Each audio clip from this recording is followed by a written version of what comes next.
Same goals, same results, same exhaustion.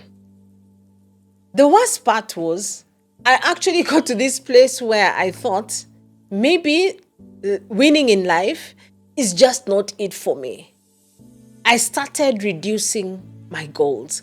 I started reducing my expectations. I stopped believing in myself. My name is Coach Judy Mzungu Jabali. I am the founder of the Realignment Solution. And just in case you're just like me and you're wondering and thinking, you know what? I don't have what it takes to write goals. I don't think it works for me. Don't go anywhere. This video is just for you. So today I want us to talk about life and how life makes us lose hopes, lose our dreams, and how it makes us then respond to generally our expectations, how we dim our light, we dim our expectations, and we're not able to rise up and become everything that we are meant to be. By the way, Happy New Year. Because I actually thought of putting this together at the beginning of the year, because many of us will be writing goals, but even as you're writing goals, you actually don't believe in them. That was me for many years. How do people respond when they get to this place where they are exhausted? They have been writing goals and they don't seem to work. The first thing that happens is some people totally give up on life. You decide to coast. You're just on autopilot.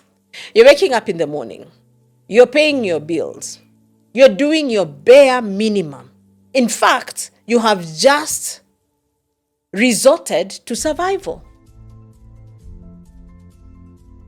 Not because that's who you were in the beginning, but because you have taken hit after hit, disappointment after disappointment, failure after failure, and your soul just lost the capacity to ever think that there could be hope for a better future.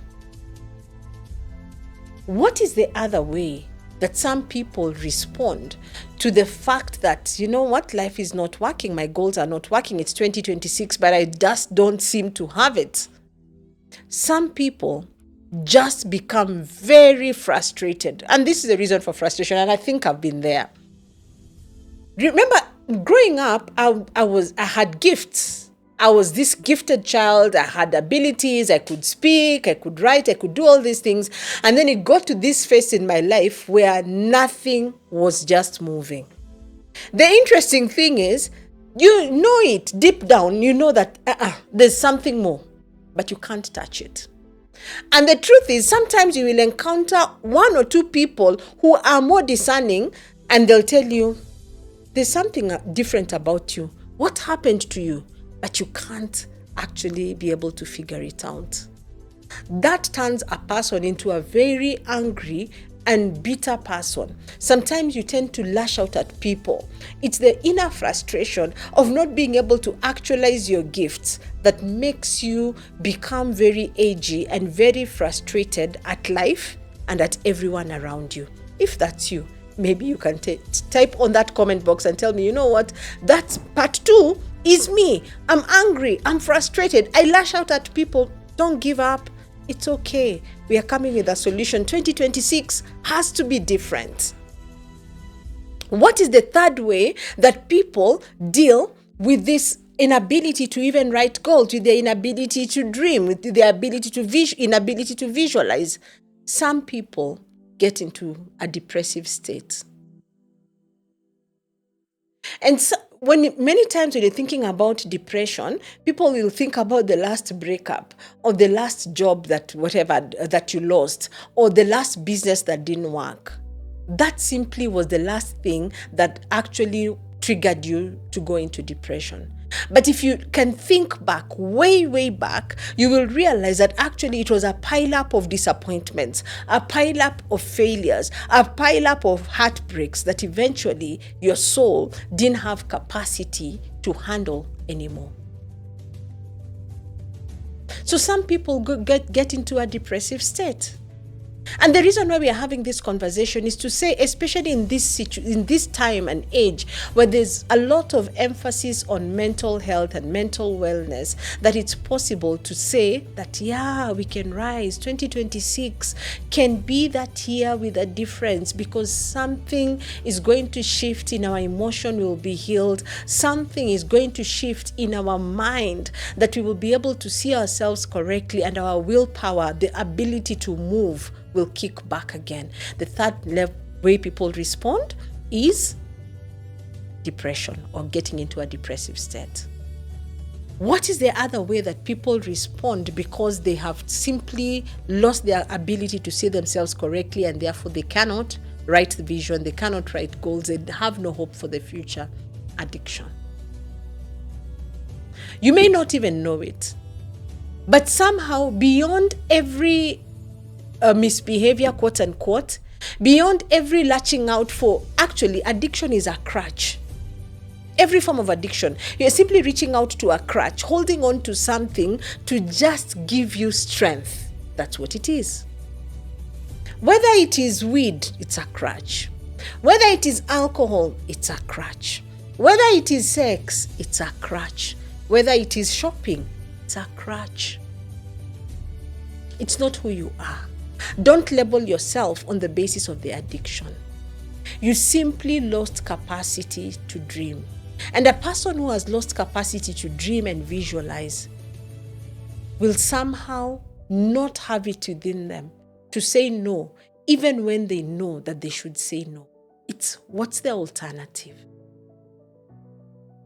What's the other way that people deal when they cannot be able to see correctly?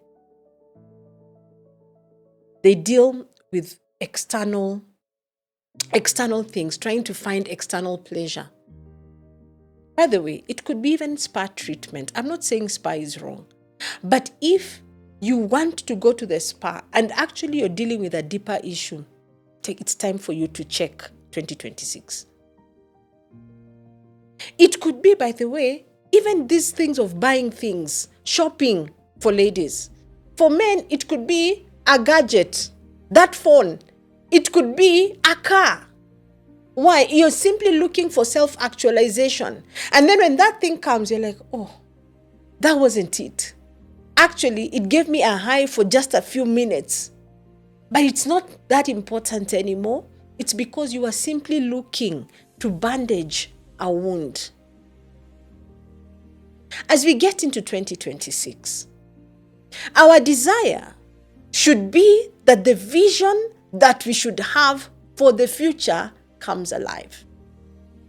Our desire should be that the vision that we can see ourselves, the inner vision, to be able to see ourselves correctly, comes alive. In this edition, I have talked to you about the different ways that we deal with life, because life has dealt us a bad hand and we are simply not able to process it. And because of that, our vision becomes blurred. For some of us, actually blinded. That we cannot be able to see ourselves and therefore be able to see where we need to go. Conversation in 2026 needs to change. I come back on the next edition to show you just how.